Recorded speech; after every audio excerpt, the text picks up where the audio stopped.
السلام علیکم dear reader and listeners, Huda novels میں آپ کا ڈھیر سارا ویلکم۔ میں ہوں ہدا۔ قفس بائے جبران عتیق کی ایپیسوڈ نمبر 6 ہے۔ اگر آپ نے ابھی تک میرے اس چینل کو سبسکرائب نہیں کیا تو جلدی سے ابھی سبسکرائب کر دیں، لائک اینڈ شیئر کریں اور اپنی رائے کامنٹ باکس میں لازمی دیں۔ تو چلیں سٹارٹ کرتے ہیں۔ باپ سوم، سنگ دل یا دلکش؟ کوئی ایک ہی پل اتنا دلکش اور اتنا سنگ دل کیسے ہو سکتا ہے؟ آنیا اپنی ڈائری لیے بیڈ پر بیٹھی تھی۔ اس کا دل بھاری ہو رہا تھا، بھاری دل اور بہتی آنکھوں کے ساتھ اس نے براق کو معاف کیا۔ میرے بابا نے تمہیں میرا گارجین اینجل کہا تھا براق مرزا، جاؤ میں نے تمہیں معاف کیا۔ وہ بڑبڑائی، پھر بیڈ پر گر گئی۔ بہت سارے آنسو نکل کر تکیے میں جذب ہو گئے۔ انسان کبھی کبھی سکون کے لیے اپنے دل کے خلاف جا کر کام کرتا ہے۔ اس نے بھی یہی کیا تھا۔ اس نے بھی باقیوں کی طرح سب اللہ پر چھوڑ دیا تھا۔ بابا مجھے معاف کر دینا، میں آپ کے قاتل کو سزا نہیں دلوا سکی۔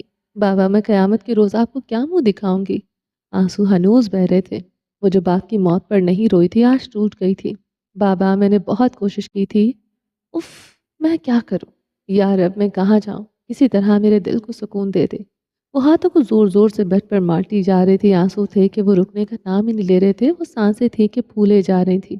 روح گھائل تھی اور جسم کو وہ زخمی کر رہی تھی۔ روتے روتے جب تھک گئی، جب یقین ہو گیا کہ خدا ہے نا وہ سب ٹھیک کر دے گا، پھر اس ذات پر بھروسہ کیا، تو وہ اٹھ کر کھڑی ہوئی اور کمرے سے باہر کی جانب قدم بڑھائے۔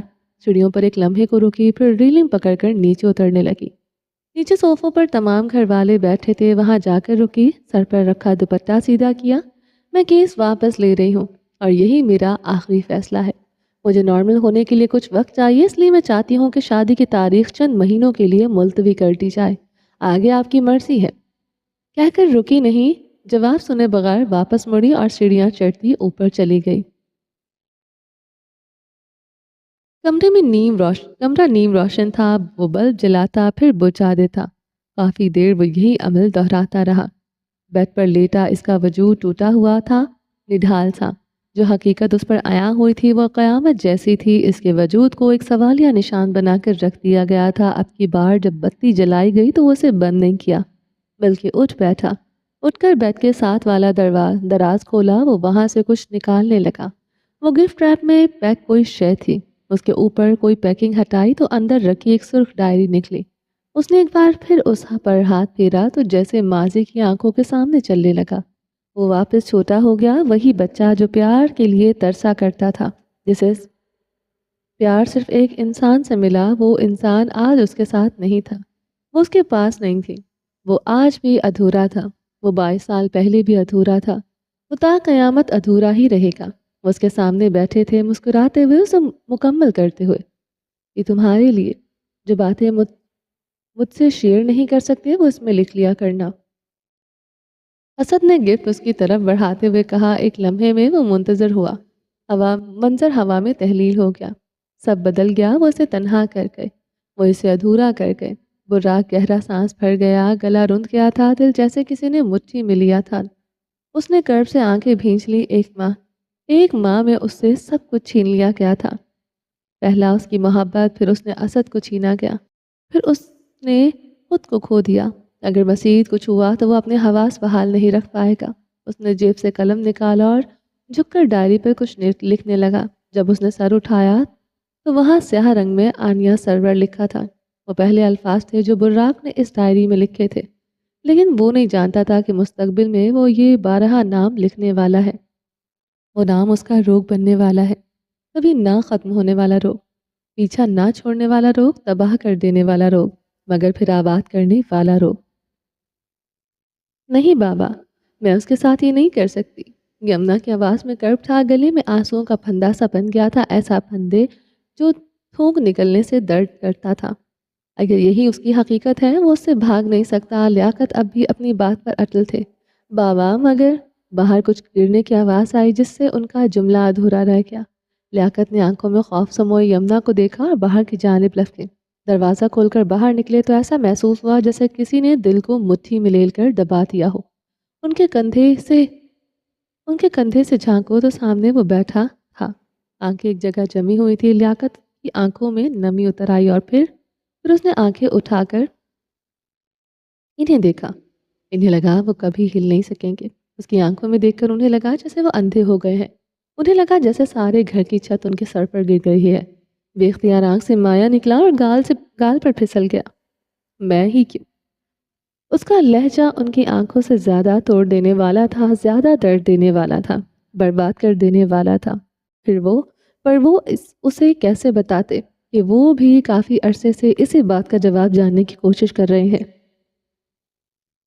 کہ آخر وہ ہی کیوں؟ وہ شخص جو انہیں اتنا زیادہ عزیز تھا، وہ ہی کیوں؟ وہ ہی کیوں؟ وہ ہی کیوں؟ انہوں نے دانتوں کو زور سے جما لیا، جیسے وہ اس کے سامنے رونا نہیں چاہتے تھے۔ براق کی گردن کسی بچے کی طرح ایک طرف گری اور انہیں لگا وہ اب ٹوٹ گئے ہیں۔ میں نے کیا کیا ہے؟ نانا بے اختیار نظریں چرائیں۔ اب مشکل تھا اس کا سامنا کرنا۔ مظلوم کی نظروں میں دیکھنا ایسا ہی ہوتا ہے، قیامت جیسا، پولیس رات سے گزرنے جیسا۔ وہ کیا کہتے، کیا بتاتے اسے؟ ان سے پیچھے کھڑی یمنا کا حال بھی کچھ مختلف نہیں تھا۔ انہوں نے اپنے ہاتھوں کا آپس میں جکڑ رکھا تھا۔ براق دھیرے سے کھڑا ہوا۔ اس لیے آپ کو کبھی مجھ سے محبت نہیں ہوئی؟ سر ہلکا سا اونچا کر کے یمنا سے مخاطب ہوا۔ انہوں نے جواب میں آنکھیں بند کر لی۔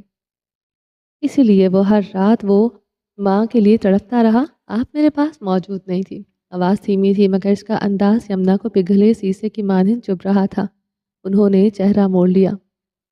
ہمیشہ ایسا ہی کرتی ہیں آپ، ہمیشہ تنہا چھوڑ جاتی ہیں، باتیں ادھوری چھوڑ جاتی ہیں۔ پہلے بتا دیتی کہ میرا کوئی نہیں ہے، پہلے بتا دیتی کہ میں ناجائز ہوں، پہلے بتا دیتی کہ آپ کو اس لیے مجھ سے محبت نہیں ہوتی، پہلے بتا دیتی آپ۔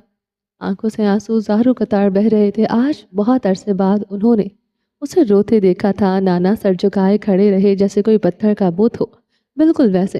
اور آپ مجھے ان کے قریب کرنے کی کوشش کرتے رہے جن کے دل میں میرے لیے کوئی جذبات نہیں ہے۔ آپ یہ کیوں بھول گئے کہ میں کسی کا کچھ نہیں لگتا؟ میرا آپ سے کیا کسی سے بھی کوئی رشتہ نہیں ہے؟ آواز لڑکھڑا رہی تھی۔ مخاطب اب نانا تھے۔ وہ چبا چبا کر الفاظ ادا کر رہا تھا۔ آپ نے ایسا کیوں کیا نانا؟ کیوں کیا آپ نے ایسا؟ کیوں آپ نے مجھے اتنے سال تک مجھے دھوکے میں رکھا؟ کیوں؟ اب کی بار وہ چیخا مگر جواب میں وہ دونوں خاموش رہے۔ جواب دیں مجھے پلیز نانا، میں مر جاؤں گا، پلیز یار جواب دیں۔ اف نانا جواب دیں۔ اس نے انہیں کندھوں سے تھام کر زور سے بھینچا اور زور سے چیخا تھا۔ وہ چلاتا رہا پر سامنے کھڑا انسان تو پتھر بن چکا تھا۔ بھلا پتھر کو کیا فرق پڑتا تھا؟ مت بتائیں۔ کوئی کچھ نہ بتائے۔ اس نے ایک جھٹکے سے انہیں چھوڑا اور زور سے ساتھ پڑے گلدان پر ہاتھ مارا۔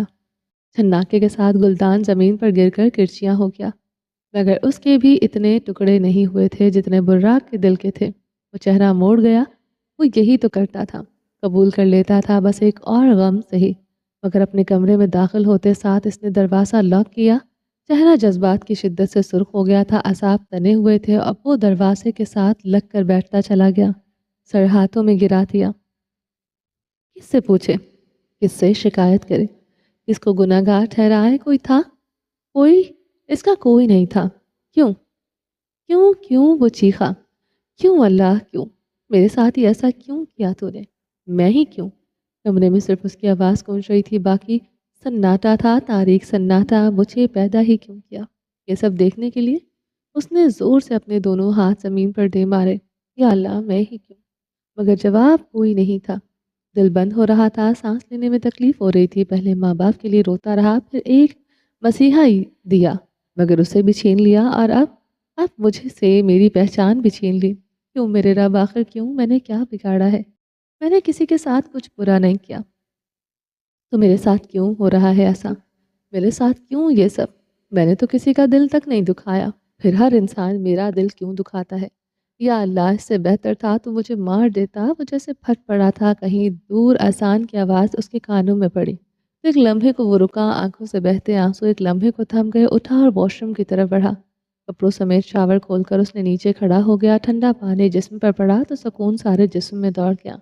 آنکھیں بند کر کے کتنی ہی دیر وہ پانی کے نیچے کھڑا رہا۔ یاد آنے پر ایک بار پھر ہونٹ پھڑپڑائے تھے، ایک بار پھر ٹھنڈے پانی میں گرم آنسو بہنے لگے۔ کیا کروں میں؟ سر دیوار کے ساتھ ٹکایا۔ یا اللہ پلیز مجھے صبر دیں، یا اللہ پلیز۔ اس نے سنا تھا دھڑکتے دل اور بہتی آنکھوں سے دعا مانگو تو دعا قبول ہوتی ہے۔ دل میں درد اب بھی تھا، آنکھیں اب بھی نم تھیں۔ دعا کے بعد جیسے مایوسی مٹ گئی تھی۔ وہ کافی دیر سے جائے نماز پر بیٹھا دعا مانگ رہا تھا، مستقبل کے بارے میں سوچ رہا تھا۔ آج اسے ایک فیصلہ لینا تھا، ایک ایسا فیصلہ جو کئی زندگیاں بدلنے والا تھا۔ وہ اٹھا اور آرام سے جائے نماز طے کر کے ایک طرف رکھی، پھر گھڑی کی طرف نگاہیں گھمائیں۔ صبح کے 5 بج رہے تھے۔ وہ جانتا تھا اس کی طرح نانا بھی نہیں سوئے ہوں گے، اس لیے وہ کچھ سوچتا باہر نکل گیا، مگر پہلے نانا کو چھوڑ کر یمنا کے کمرے کا رخ کیا۔ پہلی دستک پر کوئی جواب نہیں آیا، مگر دوسری پر دروازہ کھول دیا۔ یمنا کی آنکھوں کی سرخی اب شب بیداری کی چغلی کھا رہی تھی۔ یہ ایک طویل اور مشکل رات تھی، مگر اس کے بعد سب ٹھیک ہونے والا تھا۔ سب کچھ۔ آپ سے کچھ بات کرنی ہے، کیا آپ 10 منٹ کے لیے باہر آ سکتی ہیں؟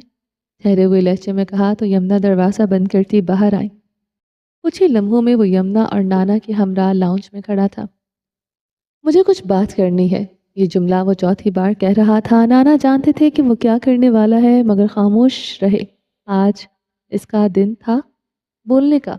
نانا، آپ نے مجھے بہت پیار دیا ہے، میرا آپ سے کوئی رشتہ نہیں تھا، پھر بھی رات جو بھی ہوا میں اپنے رویے کے لیے دل سے معذرت خواہ ہوں، کہہ کر ایک لمحے کو رکا۔ اور آپ نے بھی کم از کم دنیا کے سامنے مجھے اپنا بیٹا کہا ہے، مجھے ایک پہچان دینے کا شکریہ۔ میں یہاں بیٹھ کر آپ لوگوں کے احسانات کا بدلہ نہیں اتار سکتا، آپ لوگ جیسے بھی تھے میری فیملی تھے۔ نانا نے سب چھوڑ کر اس سے آخری لفظ پر غور کیا تھا۔ انہیں اسی بات کا ڈر تھا، مگر اب جب میں حقیقت جان چکا ہوں تو میرے خیال ہے کہ مجھے یہاں نہیں ہونا چاہیے۔ ایسے نہیں، نانا کی آواز جیسے کسی کنویں سے آئی تھی۔ مت کرے نانا، آپ پہلے ہی بہت کچھ کر چکے ہیں، ایک ناجائز پر اپنا پیسہ اور وقت انویسٹ کرتے رہے ہیں۔ یمنا سارے سلسلے میں کچھ نہیں بولی، مگر دل ان کا بھی دکھ رہا تھا۔ نانا، میں یہاں اور رہوں گا تو شاید پاگل ہو جاؤں گا، کیا آپ ایسا چاہتے ہیں؟ مگر اسلام آباد میں کوئی ایسا ہے جو تمہیں مارنا چاہتا ہے؟ وہ ایک بار پھر رونے لگے تھے۔ مر جاؤں گا تو سارا قصہ ختم ہو جائے گا، روزانہ کئی لوگ مرتے ہیں۔ وہ بلا جھجک بولا، ایسے مت کہو، ان کے دل کو کچھ ہوا تھا۔ میں اب یہاں کبھی نہیں آؤں گا، اب خود کو مزید تکلیف نہیں دے سکتا۔ وہی جانتا تھا وہ جملہ اس نے کیسے کہا تھا۔ اسے لگا تھا جیسے اس کے گلے میں نوکیلے کانٹے چھپ گئے ہوں، اور سامنے بیٹھے وہ لوگ ہی جانتے تھے کہ انہوں نے وہ جملے کیسے سنے تھے۔ ان کا دل بند ہونے کو تھا۔ اتنا آسان نہیں ہوتا اپنوں کو چھوڑنا، انہیں بھول جانا۔ جیسے بھی ہوتے ہیں اپنے لوگ اپنے ہی ہوتے ہیں۔ آئی ایم سوری نانا، مما، شاید ان ناموں سے بلانے کا بھی حق میں نہیں رکھتا۔ نانا کے آنسو مسیح تیزی سے بہنے لگے۔ یمنا نے ایک زخمی نظر اٹھا کر براق کو دیکھا۔ گڈ بائے، وہ کہہ کر اٹھ گیا۔ نانا کی ہچکیاں کمرے میں گونجنے لگی۔ اسے باہر جاتے دیکھ کر وہ اسے روکنا چاہتے تھے، مگر وہ جانتے تھے وہ ہرگز نہ رکتا۔ اس کے فیصلے اٹل ہوا کرتے تھے۔ آج ایک بار پھر وہ باپ بیٹی اکیلے رہ گئے تھے۔ بابا، فکر مت کریں، سب ٹھیک ہو جائے گا۔ یمنا نے باپ کے کندھے پر سر رکھتے ہوئے انہیں تسلی دی۔ اسکرین کے پیچھے بیٹھی وہ عورت مسکرائی تھی۔ اس کی ایک اور چال، اس کا ایک اور مہرہ نشانے پر لگا تھا۔ اب بس آخری چال تھی، اور پھر اس کہانی کی رانی کا کام تمام کرنا تھا اسے۔ وہ ختم تو کہانی ختم۔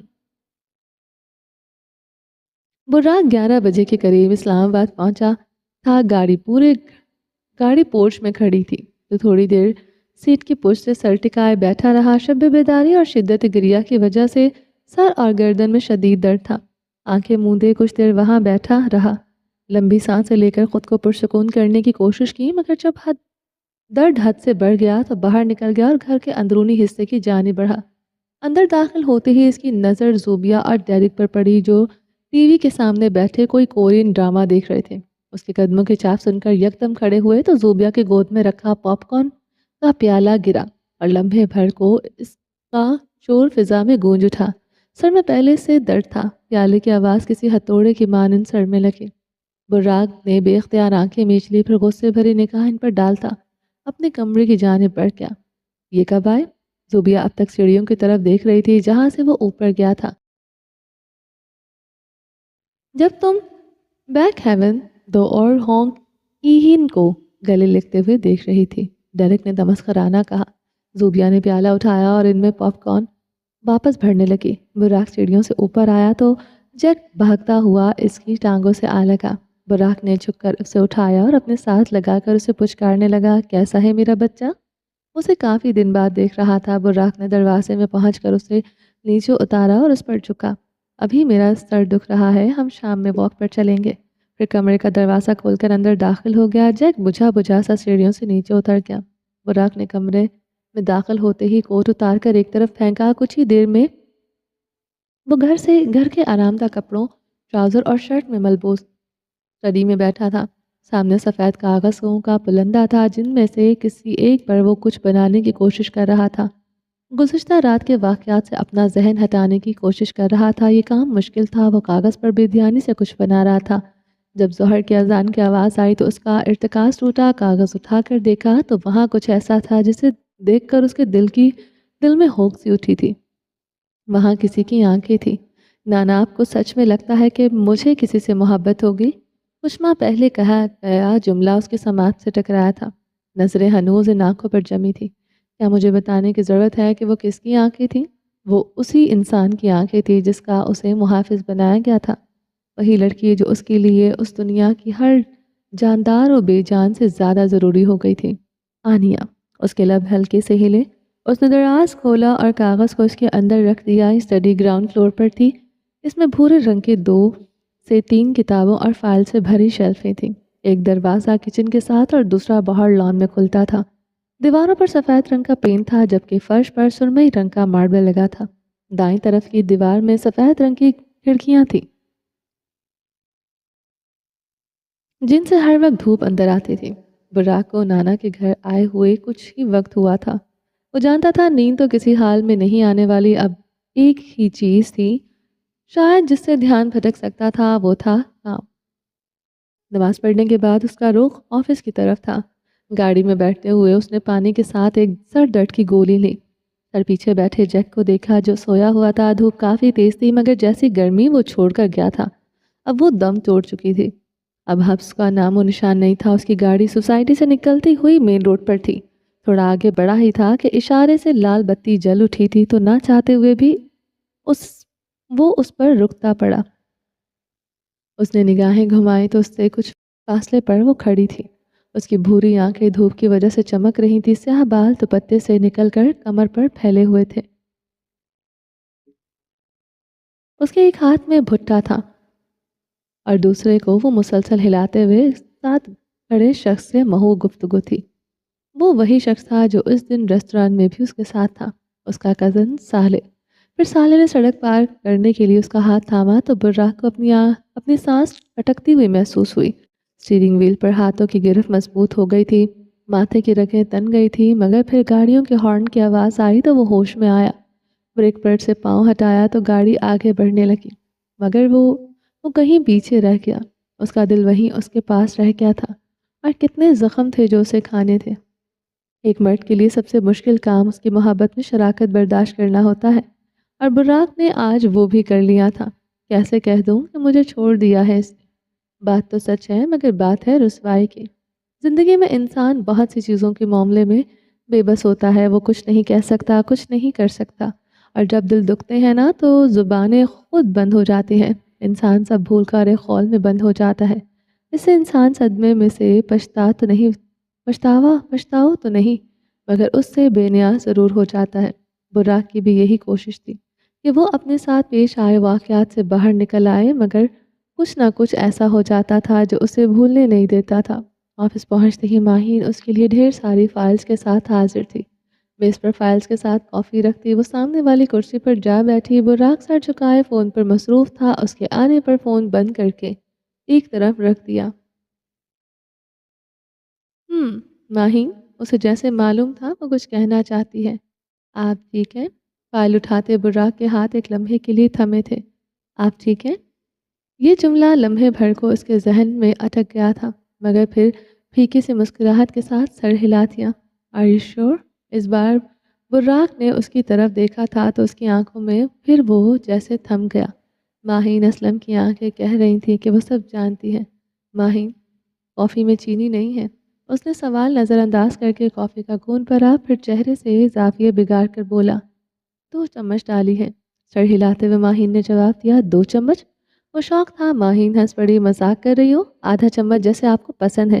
براق نے کافی کا ایک گھونٹ بھرا اور سر ہلا کر جیسے تصدیق کی، پھر دوبارہ اپنے کام میں مصروف ہو گیا۔ ماہین آج کوئی کام نہیں ہے؟ کافی دیر تک جب وہ بیٹھی رہی تو براق نے فائل سے سر اٹھا کر سوال کیا۔ ماہین مسکراتے ہوئے سے ہی دیکھ رہی تھی۔ سر کچھ پوچھوں؟ ماہین نے اس کا سوال یکسر نظر انداز کر دیا۔ براق نے کافی اور فائل دونوں ایک طرف رکھے اور ہاتھ سینے پر باندھ کر اشارہ کیا۔ کون ہے وہ لڑکی؟ اس سچائی سے ہی تو وہ بھاگنے کی کوشش کر رہا تھا۔ کیا مطلب؟ وہ انجان بنا۔ اب یہ مت کہیے گا کہ کوئی لڑکی نہیں ہے۔ آپ کی حالت دیکھ کر کوئی بھی انسان بتا سکتا ہے کہ آپ کو محبت ہو گئی ہے۔ اور پھر وہ رکی۔ براق کے دل کی دھڑکن بھی رک گئی تھی۔ اور پھر براق سرگوشی میں بولا، اور پھر آپ نے اسے کھو دیا۔ ماہین نے کہا تو براق پھیکا سا مسکرا دیا۔ تم بہت بولنے لگی ہو۔ سچ بولنے لگی ہوں۔ سچ نہیں، ربش۔ آپ بھی جانتے ہیں کہ میں جھوٹ نہیں بول رہی۔ ہاں تم جھوٹ نہیں بول ہاں تم جھوٹ نہیں بولتے بولتے اسے احساس ہوا کہ یہ انہیں بولنا تھا، یہ نہیں بولنا تھا۔ ماہین کے چہرے پر فاتحانہ مسکراہٹ نمودار ہوئی۔ دیکھا، مجھے معلوم تھا۔ فتح اس کی ہوئی تھی، تم یہ بات کسی سے نہیں کہو گی۔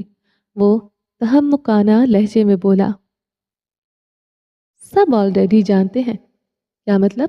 اس نے بے یقینی سے پوچھا۔ کہا نا آپ کے چہرے پر سب واضح ہے۔ ماہین نے اسے صاف صاف بتا دیا۔ کیا اتنا آسان ہے مجھے پڑھنا؟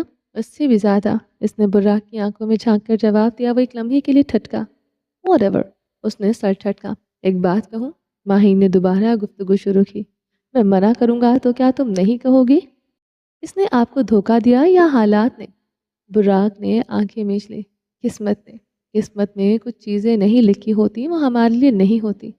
انسان جتنا مرضی رو لے، جتنا مرضی کوشش کر لے، وہ اس کی کبھی نہیں ہوتی۔ بس یہی میرا حساب ہے، اس نے نارمل سے انداز میں کہا۔ تو ماہین کا دل ڈوب گیا۔ وہ 3 سال پہلے اس آفس میں آئی تھی۔ اس دن سے لے کر آج تک براق نے اسے 1000 بار ڈانٹا ہوگا، مگر مشکل کے وقت اس کا اور اس کے ماں کا خیال رکھنے والا بھی وہی ایک شخص تھا۔ ماہین کو گھر کی ضرورت تھی اور کرایہ دے کر براق مرزا نے اس کو گھر میں شفٹ ہونے کا کہا تھا۔ جلدی سیلری چاہیے ہوتی ہے تو براق بغیر سوال جواب کیے اس کے اکاؤنٹ میں بھیج دیتا ہے۔ وہ کئی سالوں سے اس کی محبت میں گرفتار تھی، بس معلوم آج ہوا تھا۔ وہ جو اس کے لیے محافظ بن گیا تھا، وہ آج کسی اور کے لیے آنسو بہا رہا تھا۔